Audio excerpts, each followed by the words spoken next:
Hello guys, कैसे आप लोग? कैसे चल रही पढ़ाई? सबकी बढ़िया, एकदम मजेदार चल रही है। Okay, so my name is Sanjeev Pandey और स्वागत है आपका अपने प्यारे से चैनल में, खूबसूरत से चैनल में, जेआर ट्यूटोरियल में।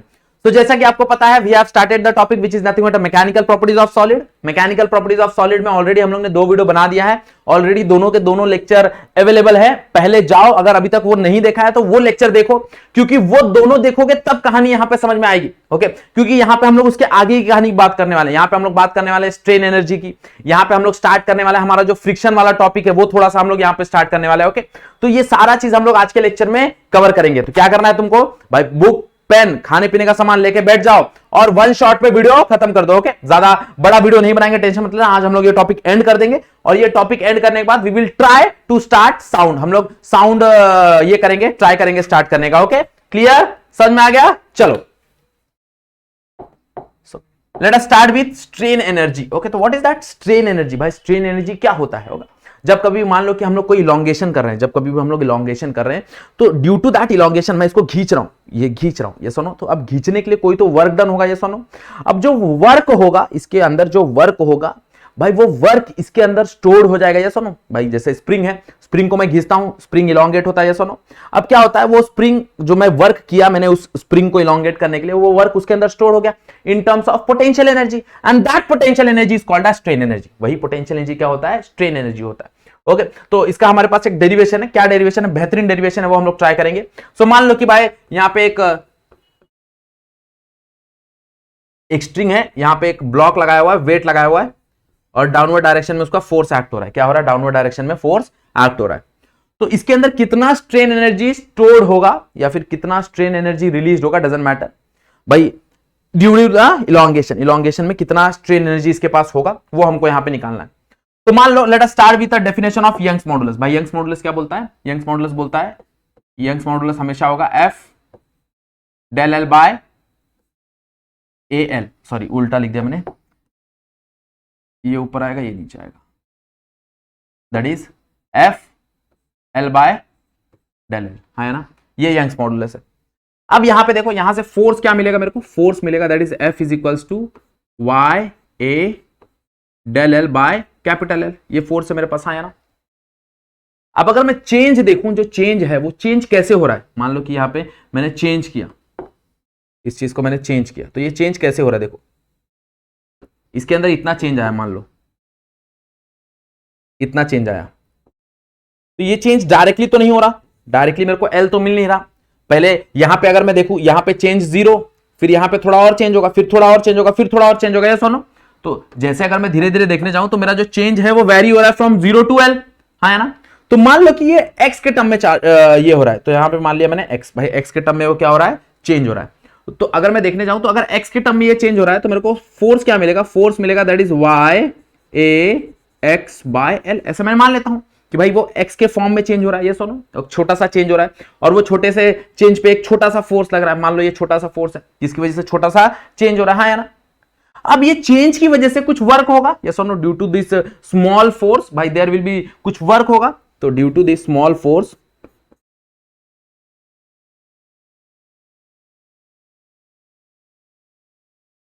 Due to this small force क्या होगा? एक छोटा सा वर्क प्रोड्यूस होगा। लेट्स से वर्क का फॉर्मूला क्या होता है? That is force into displacement. तो let's say dw is equals to f into dx, है ना? अब व्हाट इज दिस f? यहां पे पुट कर दो, क्या मिलेगा तुमको? देखो जरा, dw is equals to that is y a x by l into dx बराबर। dw is equals to y a x by l into dx, है ना? अब इसी चीज को टोटल वर्क निकालना है। टोटल वर्क निकालना है मतलब क्या करेंगे? इंटीग्रेट कर देंगे। तो फॉर टोटल वर्क, यहां पे देख लो, तो फॉर टोटल वर्क,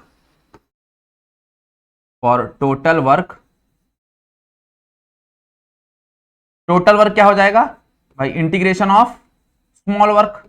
और कहां से कहां तक इंटीग्रेट करेंगे इसको? 0 से एल तक, मतलब मेरा जो चेंज है वो 0 से एल तक आ रहा है ना?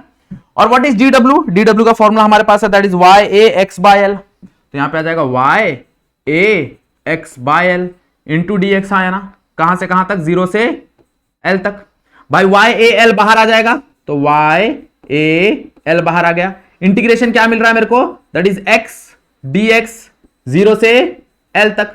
अब integration of x raise to dx हमको पता है, इंटीग्रेशन अगेन देखो, इंटीग्रेशन और डेरिवेटिव बेसिक क्लियर होना चाहिए, बेसिक मैथमेटिक्स फिजिक्स पढ़ने के लिए क्लियर होना चाहिए। तो अगर इसको हम लोग इंटीग्रेट करेंगे तो क्या मिलेगा, इंटीग्रेट करेंगे तो मिलेगा ya/l, यहां पे आ जाएगा x²/2, क्या हो जाएगा x²/2, कहां से कहां तक, दैट इज 0 से l तक। ये फॉर्मूला है, अगर तुमको नहीं याद है तो x⁻n का फॉर्मूला है, दैट इज x⁻n का फॉर्मूला क्या होता था, that is x⁻n+1 divide by n+1। तो इसका पावर क्या है, 1 है, तो पावर 1 है तो 1 + 1 2, और डिवाइड में भी 2 आ जाएगा तो x²/2, हाँ है ना, क्लियर। चलो अब यहां पे वैल्यू पुट कर दो तो क्या मिलेगा, that is y/a/l, upper limit put करेंगे तो l²/2 माइनस 0²/2, तो माइनस 0²/2 तो हट ही जाएगा, ये इसकी कहानी तो गायब ही हो गई, हाँ है ना। तो यहां पे तुमको फॉर्मूला मिलेगा, दैट इज ये वर्क मिला, this much work is there. अब ध्यान से देखो, ये जो l² है इसको बांट दो आधा आधा, तो मतलब l², एक l इधर लिख दो, एक l इधर लिख दो, तो इसी फॉर्मूले को मैं लिख सकता हूं, इसी फॉर्मूले को लिख सकता हूं, that is work is equals to half ya/L into L।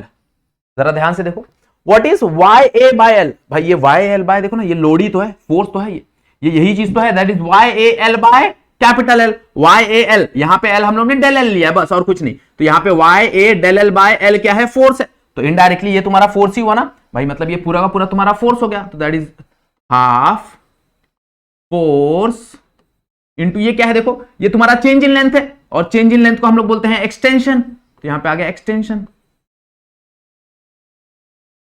Clear, ये तुम्हारा वर्क आ गया, और यही वर्क क्या है, यही वर्क तुम्हारा स्ट्रेन एनर्जी है, this work is strain energy, बराबर। तो स्ट्रेन एनर्जी का फॉर्मूला क्या हो जाएगा, स्ट्रेन एनर्जी का फॉर्मूला हो जाएगा, that is half into force into extension, extension बोले तो चेंज इन लेंथ, या फिर इलॉन्गेशन भी तुम उसको बोल सकते हो, कोई प्रॉब्लम नहीं है, ओके, उसको चेंज इन लेंथ बोल लो, डेल एल बोल लो, स्मॉल एल बोल लो, एक्सटेंशन बोल लो, सेम ही चीज है, तो ये तुम्हारा स्ट्रेन एनर्जी का फॉर्मूला आ जाता है, क्लियर, बात में आ गई, ओके। अब स्ट्रेन एनर्जी का हमारे पास और भी फॉर्मूलाज है पर यूनिट वॉल्यूम के टर्म में, ओके, मतलब स्ट्रेन एनर्जी एक्चुअल में इससे ज्यादा काम वो वाला फॉर्मूला आता है, क्योंकि वो पर यूनिट वॉल्यूम का फॉर्मूला है, ओके। तो और फॉर्मूला देखेंगे हम लोग स्ट्रेन एनर्जी का, that is nothing but strain energy per unit volume. तो नेक्स्ट हमारा फॉर्मूला है, दैट इज स्ट्रेन एनर्जी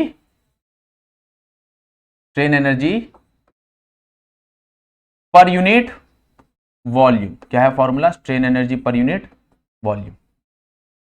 तो what is strain energy per unit volume, जरा देखो तो क्या है मेरे भाई, स्ट्रेन एनर्जी है उसको वॉल्यूम से डिवाइड कर दो, क्या कर दो, वॉल्यूम से डिवाइड कर दो, तो स्ट्रेन एनर्जी का फॉर्मूला क्या है, that is half F into L, हाँ या ना, इसको वॉल्यूम से डिवाइड कर दो, वॉल्यूम क्या ही होता है, that is area into original length, Y volume क्या होता है, वॉल्यूम होता है एरिया इंटू लेंथ। अगर मान लो ये सिलेंडर का मेरे को वॉल्यूम निकालना है, तो ये सिलेंडर का वॉल्यूम क्या आएगा, इसका एरिया इंटू इसका लेंथ आया ना, तो आ जाएगा मेरे को वॉल्यूम। तो वॉल्यूम बेसिकली क्या ही होता है, वॉल्यूम होता है तुम्हारा that is nothing but area into length. अब ये देखो ये क्या चीज है भाई, force by area, force by area हम लोग ने पढ़ा है ना, दैट इज स्ट्रेस, ये हो गया तुम्हारा स्ट्रेस इंटू भाई देखो change in length bye original length, that is strain, तो मैं बोल सकता हूं strain energy per unit volume क्या होता है, strain energy per unit volume होता है that is half into stress into strain. ये एक फॉर्मूला आ गया मेरे पास, मतलब ये जो फॉर्मूला है ये strain energy per unit volume का है, स्ट्रेन एनर्जी का फॉर्मूला नहीं है, कंफ्यूज मत होना, स्ट्रेन एनर्जी का फॉर्मूला यही है, this is nothing but strain energy का फॉर्मूला, या फिर ये यूज कर लो या फिर ये यूज कर लो या फिर ये यूज कर लो, कोई प्रॉब्लम नहीं, ओके। स्ट्रेन एनर्जी बोले तो वर्क होगा, ये strain energy per unit volume का। अब इसको एक और तरीके से लिख सकते हैं, कैसे लिख सकते हैं देखो जरा, बट यंग्स मॉडुलस देखो जरा, यंग्स मॉडुलस का फॉर्मूला क्या होता है, that is stress by strain, okay, that is stress by strain. तो यहां से स्ट्रेस क्या मिलेगा देखो जरा, यहां से स्ट्रेस मिल जाएगा मेरे को, stress is equals to Y into strain, stress क्या मिलेगा मेरे को, स्ट्रेस मिलेगा Y into Young's modulus into strain, और ये वैल्यू यहां पे पुट कर दो, जैसे ही ये वैल्यू यहां पे पुट करोगे तो एक और फॉर्मूला मिल जाएगा, that is strain energy per unit volume is equals to half, जैसे ये पुट करोगे तो यहां पे क्या मिलेगा, दैट इज स्ट्रेन का स्क्वायर इंटू वाई। देखो जरा, ये स्ट्रेस यहां पे पुट करोगे तो वाई आएगा और एक स्ट्रेन आएगा, और ऑलरेडी एक स्ट्रेन यहां पे है, तो strain into strain that become strain का स्क्वायर इंटू वाई। तो strain energy per unit volume क्या हो जाएगा, that is equals to half strain का स्क्वायर इंटू वाई। ऐसी अगर हम लोग करने जाएंगे तो एक और फॉर्मूला मिलेगा, that is strain energy per unit volume is equals to half Y by stress का square, sorry stress by Y का स्क्वायर। यहां से देखो, यहां से स्ट्रेन निकाल लो, तो स्ट्रेन निकालोगे तो stress by Y, Y denominator में आ जाता है, that is nothing but stress square by Y. तो ये एक फॉर्मूला है, ये याद रखो, ये तीनों सेम फॉर्मूला याद रखना। ये in terms of Young's modulus formula है और ये in terms of stress and strain formula है। बट ये फॉर्मूला तभी लगाना है जब strain energy per unit volume की कहानी होगी। Strain energy per unit volume के लिए ये चीज ट्रू है। क्लियर, बात समझ में आ गया? स्ट्रेन एनर्जी समझ में आ गई सबको एवरीवन? पक्का? चलो आगे बढ़ते हैं। नेक्स्ट हम लोग बात करेंगे हार्डनेस, टफनेस और स्ट्रेंथ। देखो ये तीनों चीजें ना बहुत कंफ्यूज होते हैं। ओके, मैं भी बहुत कंफ्यूज होता था, भाई हार्डनेस बोला तो टफ हो जाता है, हार्डनेस बोला तो स्ट्रेंथ हो जाता है। ना ना ना, ये तीनों चीज अलग अलग है, तीनों एक साथ भी हो सकती है। देखो हर एक मटेरियल के पास अपनी एक प्रॉपर्टी होती है, तो हो सकता है कि भाई कोई ऐसा मटेरियल हो जिसके पास तीनों प्रॉपर्टी हो सकता है कोई ऐसा मटेरियल हो जिसके पास ये दो ही प्रॉपर्टी हो। ओके, हो सकता है किसी के पास सिर्फ एक ही प्रॉपर्टी हो। तो ये प्रॉपर्टी क्या है, पहले वो चीज डिस्कस करते हैं। सबसे पहले हम लोग बात करेंगे हार्डनेस। भाई देखो हार्डनेस मतलब क्या होता है कि hardness is a material characteristics of a substance और characteristics of material to resist the like bending, to resist the scratching, okay, to resist the cutting। मतलब अगर कोई चीज हार्ड है तो वो जल्दी बेंड नहीं होगा, वो जल्दी स्क्रैच नहीं आएगा उसके ऊपर, जल्दी वो बोलते हैं ना कट नहीं होगा। तो अगर ऐसा कोई मटेरियल है जो इस चीज को रेजिस्ट कर रहा है, दैट इज मतलब कि वो हार्ड मटेरियल। ओके, तो it is a characteristics, it is a characteristics of material to resist the bending बोल लो, स्क्रैचिंग बोल लो, स्क्रैचिंग।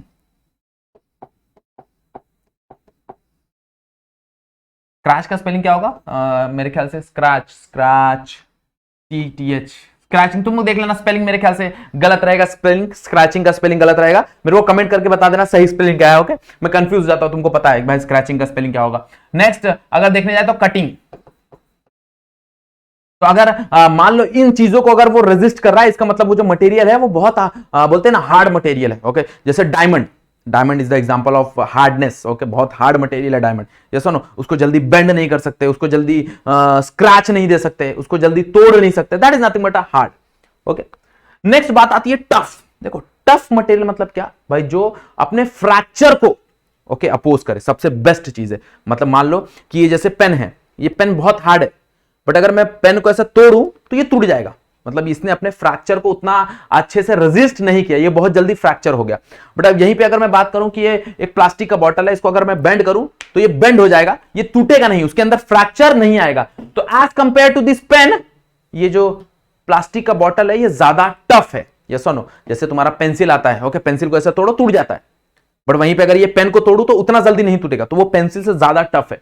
तो टफ मतलब क्या, जो अपने फ्रैक्चर को रेजिस्ट करे। ओके, मतलब जल्दी फ्रैक्चर ना हो। Okay, so it is a to resist, मैं डायरेक्टली लिख देता हूं, to resist the fracture.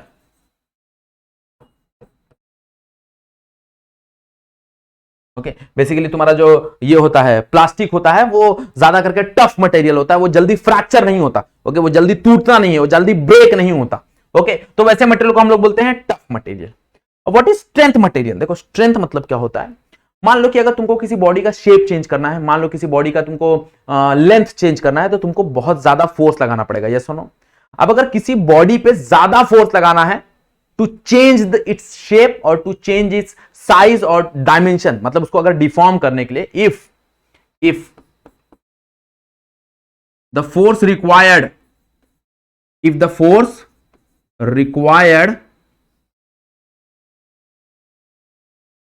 the force required to change the shape if the force required to change the shape is high, then the strength is high, then the strength is high. मतलब अगर उसमें force लगाने के लिए, अगर force लगाने के लिए तुम लोग देख रहे हो बहुत ज्यादा फोर्स लगाना पड़ रहा है, मतलब मान लो किसी चीज का शेप चेंज करना है और बहुत ज्यादा फोर्स लगाना पड़ रहा है, जैसे स्टील वायर ले लो, स्टील वायर को इलोंगेट करना है और वो इलोंगेट नहीं हो रहा, बहुत ज्यादा खींचना है, तो वो जो मटेरियल है वो बहुत स्ट्रेंथ मटेरियल है, इसलिए हम लोग स्टील वायर को यूज करते हैं, स्टील को यूज करते हैं for manufacturing in the bridges, buildings. Okay, ये सारा चीज हम लोग मैन्युफैक्चर करने के लिए, बनाने के लिए क्या यूज करते हैं, स्टील यूज करते हैं, बिकॉज वो हाईली स्ट्रेंथ है, उसके अंदर बहुत ज्यादा स्ट्रेंथ है। हाँ, वो टफ भी है और हार्डनेस भी, ऐसा नहीं बोलूंगा कि वो हार्ड नहीं है और टफ नहीं है, वो भी है, बट स्ट्रेंथ कंफ्यूज मत हो हार्डनेस और टफनेस। ऐसा हो सकता है कभी कभी कि भाई किसी के पास बहुत ज्यादा स्ट्रेंथ होता है, ओके, बट वो हार्ड नहीं होता, बहुत ज्यादा स्ट्रेंथ है बट वो हार्ड नहीं है। जैसे मान लो तुम्हारा वायर, अब ये जो वायर है बहुत पतला सा वायर है, ओके, मान लो कि ये भाई ये बहुत पतला है, ये जल्दी टूटेगा नहीं, ओके, ये सर का चश्मा है, टूटना नहीं चाहिए। अब ये अगर मैं इसको मोड़ूंगा तो ये मुड़ जा रहा है, मतलब ये हार्ड नहीं है बट इसके अंदर स्ट्रेंथ बहुत है, ये लोड ले सकता है अच्छा खासा, ओके, मतलब अगर यहां पे अगर लोड बहुत ज्यादा अच्छा ले सकता है तो that is called strength material, उसको हम लोग क्या बोलेंगे, स्ट्रेंथ मटेरियल। और हार्ड किसको बोलेंगे भाई, जो ये तीनों चीज को रेजिस्ट करे, बेंडिंग हो गया, स्क्रैचिंग हो गया, कटिंग हो गया, ये सबको अगर रेजिस्ट करेगा तो उसको हम लोग क्या बोलते हैं, उसको हम लोग बोलते हैं हार्ड, ओके, मतलब हार्डनेस। क्लियर, बात समझ में आ गई एवरीवन, पक्का समझ में आया तीनों चीजें, अब कंफ्यूजन नहीं होगा ना तीनों में। चलो नेक्स्ट कहानी डिस्कस करेंगे, एंड नेक्स्ट कहानी इज नथिंग बट, ये कहानी है तुम्हारी फ्रिक्शन की, ओके, बेसिकली ये अलग से एक पार्ट है, अलग से एक चैप्टर है, बट बेसिकली तुम्हारे जो बुक में है वो फ्रिक्शन यहीं पे इंक्लूड कर दिया गया है, ओके। तो फ्रिक्शन का कहानी कहां से चालू होता है, फ्रिक्शन का कहानी चालू होता है कि भाई जब कभी भी एक बॉडी दूसरे बॉडी पे रखा रहता है, ये सुनो, ओके, मान लो कि एक बॉडी है और वो दूसरे बॉडी पे रखा है, if there will be a contact, ये कॉन्टैक्ट फोर्स है, सबसे पहली बात, it is a contact force, और ये कांटेक्ट में रहेगा तो ही काम करेगा, अगर कांटेक्ट में नहीं है तो there will be no friction force. अब क्या होता है कि अगर मैं दो सरफेस को बहुत ध्यान से ऑब्जर्व करूं, मान लो कि ये एक सरफेस है और मान लो ये एक सरफेस है,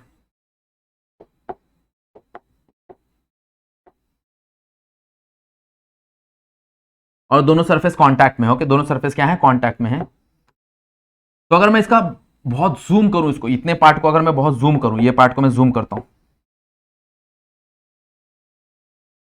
तो एक्चुअल में ये बहुत प्लेन सरफेस है, बट अगर मैं जूम करूंगा ना माइक्रोस्कोपिक लेवल पे और ज्यादा, तो इनका जो ये बनेगा ना, ये ऐसा ऐसा बनेगा,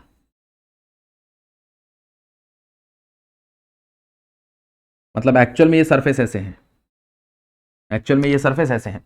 अब देखो ये सरफेस ऐसे, एक्चुअल में बहुत जूम किया, बहुत ज्यादा जूम किया, तो ये सरफेस ऐसे हैं। जब ये एक दूसरे के ऊपर स्लाइड होंगे तो इसका जो क्रस्ट है वो क्या करेगा, अपोज करेगा ना भाई, देयर विल बी एक अपोजिशन लगेगा, ओके, वो मतलब तुम्हारे मोशन को, मतलब अगर इस तरफ कोई मोशन है, इस तरफ अगर तुम्हारा इंपेडिंग मोशन बोलते हैं उसको हम लोग, अगर इस तरफ तुम्हारा इंपेडिंग मोशन है तो ऑब्वियसली उसके अपोजिट डायरेक्शन में क्या लगेगा, उसके अपोजिट डायरेक्शन में एक अपोजिंग फोर्स लगेगा, and that opposing force is called as friction force, and that opposing force is called as friction force. Clear, वो रुकावट है, वो क्या है, वो रुकावट है। अब फ्रिक्शन फोर्स अगर हम लोग देखने जाए ना तो बेसिकली तीन तरह के फ्रिक्शन फोर्स होते हैं, हम लोग को तीनों डिस्कस करना है। तो एक पहला फ्रिक्शन फोर्स होता है that is static, static friction. एक होता है तुम्हारा, उसको हम लोग बोलते हैं काइनेटिक फ्रिक्शन,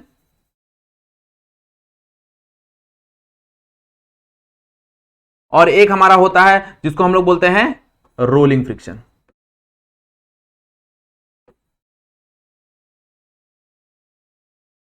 तो एक एक करके हम लोग तीनों चीज डिस्कस करेंगे, हम लोग स्टैटिक फ्रिक्शन डिस्कस करेंगे, हम लोग काइनेटिक फ्रिक्शन डिस्कस करेंगे, और हम लोग रोलिंग फ्रिक्शन डिस्कस करेंगे, okay. So let us start with पहला टॉपिक हम लोग स्टार्ट करेंगे, that is your static friction, that is your static friction. क्या होता है स्टैटिक फ्रिक्शन?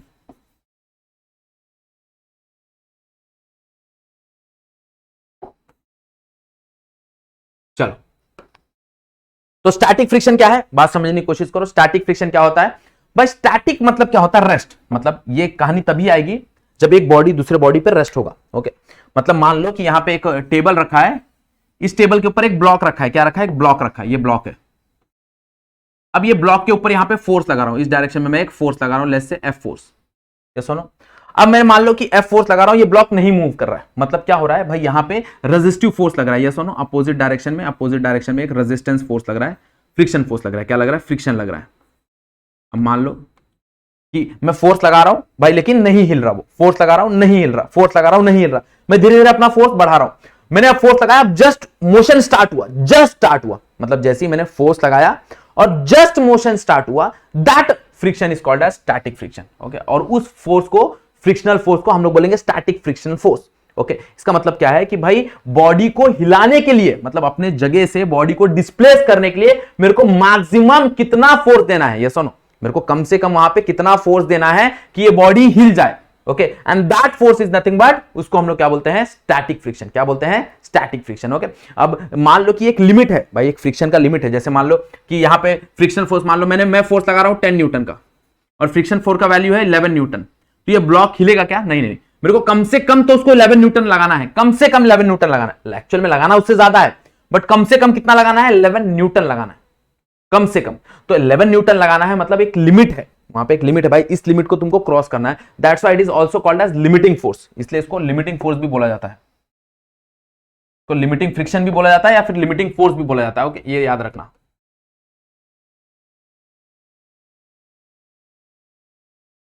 और एक चीज दिमाग में रख लो कि भाई जो फ्रिक्शन है ना, वो सेल्फ एडजस्टिंग फोर्स है। फ्रिक्शन क्या है, सेल्फ एडजस्टिंग फोर्स है। मतलब मान लो कि यहां पे मैक्सिमम फ्रिक्शन लग रहा है 11 न्यूटन का, अब अगर मैं 6 न्यूटन का फोर्स लगाऊंगा ना, तो फ्रिक्शन क्या करेगा, अपना 6 न्यूटन ही दिखाएगा मेरे को पूरा का पूरा 11 नहीं दिखाएगा, वो दिखाएगा 6। अब मान लो मैं 7 लगाऊंगा तो मेरे को 7 दिखाएगा, अगर मान लो मैं 10 लगाऊंगा तो वो अपना 10 दिखाएगा, अब मान लो मैं 12 लगाऊंगा तो उसके पास तो 11 ही है, तो अब मूव होना चालू होगा, और जस्ट जब मूव करना चालू करेगा, that is called static friction.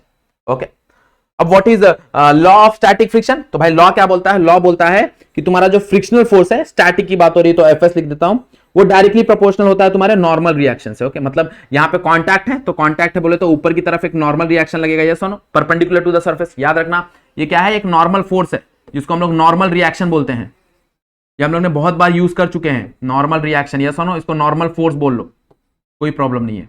और ये कैसे लगता है, ये लगता है perpendicular to the contact surface, contact surface के परपेंडिकुलर लगता है। ओके, तो यहां पे एक नॉर्मल रिएक्शन है और जो मेरा फोर्स है वो डायरेक्टली प्रोपोर्शनल रहेगा नॉर्मल रिएक्शन से। मेरा जो फ्रिक्शनल फोर्स है वो डायरेक्टली प्रोपोर्शनल रहेगा किससे, नॉर्मल रिएक्शन से। ओके, अब यहां पे प्रोपोर्शनलिटी साइन हटाना है, तुमको एक कांस्टेंट डालना पड़ेगा, and that constant is nothing but mu S. उस कांस्टेंट को हम लोग क्या बोलते हैं, म्यू एस बोलते हैं। क्या बोलते हैं,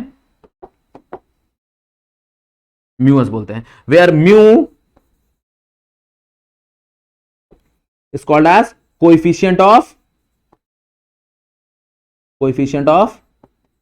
static friction, coefficient of static friction, where mu s is nothing but coefficient of static friction. Okay, इसका कोई यूनिट नहीं होता, कोई डायमेंशन नहीं होता, क्योंकि ये देखो दोनों it is a ratio of same quantity, यहां पे भी फोर्स है यहां पे भी फोर्स है, तो इसके पास कोई भी यूनिट या कोई भी डायमेंशन नहीं होता। क्लियर, बात समझ में आ गया, समझ में आया। ये एक फॉर्मूला है, बहुत ज्यादा फ्रिक्शन में तुमको सिर्फ यही फॉर्मूला देखने मिलेगा। इसके बाद काइनेटिक है, वहां पे हम लोग काइनेटिक की कहानी लिखते हैं, मतलब वहां पे आ जाएगा एफ के इज इक्वल टू म्यू के इंटू एन। क्लियर, समझ में आया स्टैटिक की कहानी क्या है। अब बात करते हैं काइनेटिक की कहानी। Next is your kinetic friction. देखो काइनेटिक नाम से ही पता चल रहा है हम लोग को, काइनेटिक क्या है, नाम से ही पता चल रहा है। काइनेटिक, काइनेटिक बोले तो मोशन, मतलब जब कभी भी रिलेटिव मोशन होगा बिटवीन टू बॉडीज, जब कभी भी क्या होगा, relative motion between two bodies, between two bodies, तब जाके क्या होगा, काइनेटिक फ्रिक्शन की कहानी आएगी। और ये काइनेटिक फ्रिक्शन थोड़ी सी कम रहेगी। ओके, मतलब थोड़ा सा कम रहेगा, किससे, स्टैटिक से, क्योंकि ये मोशन में है, ऑलरेडी बॉडी मूव कर रही है। वहां पे क्या करना है, मेरे को बॉडी को हिलाना है, फर्स्ट टाइम उसको बॉडी को डिस्प्लेस करना है, तो मेरे को ज्यादा फोर्स देना पड़ेगा। अब एक बार ऑलरेडी बॉडी मूविंग है, अब मेरे को उसको फोर्स लगाना है, तो वो कम फोर्स हो जाएगा। ओके, तो जो स्टैटिक फ्रिक्शन होता है वो ज्यादा होता है और जो काइनेटिक फ्रिक्शन होता है वो उससे कम होता है। ओके, यहां पे अगर काइनेटिक फ्रिक्शन की बात करें तो काइनेटिक फ्रिक्शन का भी सेम ही फॉर्मूला है, सेम ही लॉ है। ओके, क्या ही फॉर्मूला बनेगा भाई, जो काइनेटिक फ्रिक्शन है यहां पे हम लोग एफ के लिखते हैं, kinetic friction is directly proportional to normal reaction. ये भी नॉर्मल रिएक्शन से डिपेंड करता है। यहां पे प्रोपोर्शनलिटी साइन हटाना है, क्या आ जाएगा, दैट इज एफ के इज इक्वल्स टू, यहां पे आ जाता है म्यू के, म्यू मतलब कोएफिशिएंट ऑफ फ्रिक्शन किसके लिए, काइनेटिक फ्रिक्शन के लिए, इनटू एन, वेयर म्यू के क्या है, म्यू के is the coefficient of kinetic friction, coefficient of kinetic friction.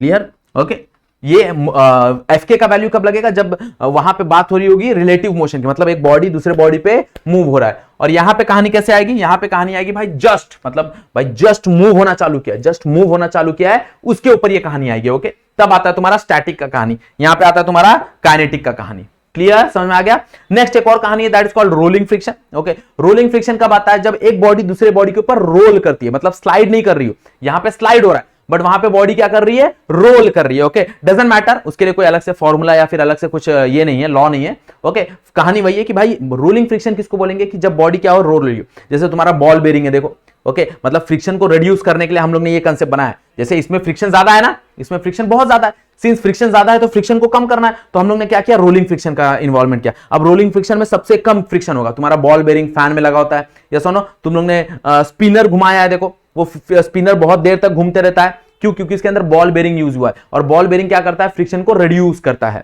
अगर और भी तरीका, अगर तुमको फ्रिक्शन को रिड्यूस करना है तो और भी तरीका है, जैसे अगर कंसीडर कर लो, मान लो कि हम लोग ऑयल यूज करते हैं, या सोनो ग्रीस यूज करते हैं, तो इससे क्या होता है, जो कांटेक्ट होता है उसके बीच में ऑयल आ जाता है। अब ऑयल आ गया तो क्या करेगा, वो थोड़ा सा अपोज, बोलते हैं ना, अपोज कम करेगा, मतलब उसकी वजह से जो मोशन होगा वो स्मूथ होगा। तो कहीं ना कहीं फ्रिक्शन एडवांटेजियस भी है, कहीं ना कहीं फ्रिक्शन डिसएडवांटेजियस भी है। देखो अब अगर एडवांटेज की बात करें तो फ्रिक्शन होना बहुत जरूरी है। जैसे मान लो तुम चल रहे हो, अब तुम्हारे चलने के लिए तुमको फ्रिक्शन होना बहुत जरूरी है। जैसे बर्फ, अब बर्फ पे हम चलते हैं, हम स्लिप खा जाते हैं, क्यों, क्योंकि वहां पे फ्रिक्शन लो है, फ्रिक्शन फोर्स बहुत कम है। ओके, अगर फ्रिक्शन फोर्स बहुत कम है तो हमको चलने के लिए उतना तकलीफ होगा, मतलब हम लोग ग्रिप नहीं बना पाएंगे। हम लोग बोलते हैं ना ग्रिप, भाई जो सोल होता है वो ग्रिप बनाता है, तो वो ग्रिप नहीं बना पाएगा। अब मान लो कि यही अगर हम लोग बात कर रहे हैं कि भाई एडवांटेज की, तो ये एडवांटेज हो गया। डिसएडवांटेज की बात कर रहे हैं तो तुम्हारा फैन, अब अगर फैन में फ्रिक्शन हो रहा है, ओके, तो वहां पे डिसएडवांटेज है ना, क्योंकि जितना ज्यादा फ्रिक्शन होगा उतना ज्यादा एनर्जी लॉस होगा। तो उसी एनर्जी लॉस को कन्वर्ट करने के लिए, उसको मिनिमाइज करने के लिए हम लोग क्या यूज करते हैं, हम लोग यूज करते हैं बॉल बेरिंग। ओके, तुम लोगों ने देखा रहेगा कभी फैन खुला रहेगा तो हम लोग बॉल बेरिंग लगाते हैं उसके अंदर, जिसकी वजह से वो घूमता है, फ्रीली घूम पाता है। ओके, तो वो रिड्यूस करने के लिए होता है फ्रिक्शन को। क्लियर, समझ में आया एवरीवन, पक्का क्या होता है फ्रिक्शन। ओके, कहानी क्या होती है वो समझ में आया। ओके, अब एक चीज नोट कर लो ध्यान से, वो थोड़ा सा मन में हमारे रहता है कि भाई friction depend upon the contact surface area. Answer is no. Okay, याद रखना, मान लो कि यहां पे एक मोबाइल है, इसका जो कॉन्टैक्ट एरिया है ये इतना बड़ा है, मैंने यहां पे रखा।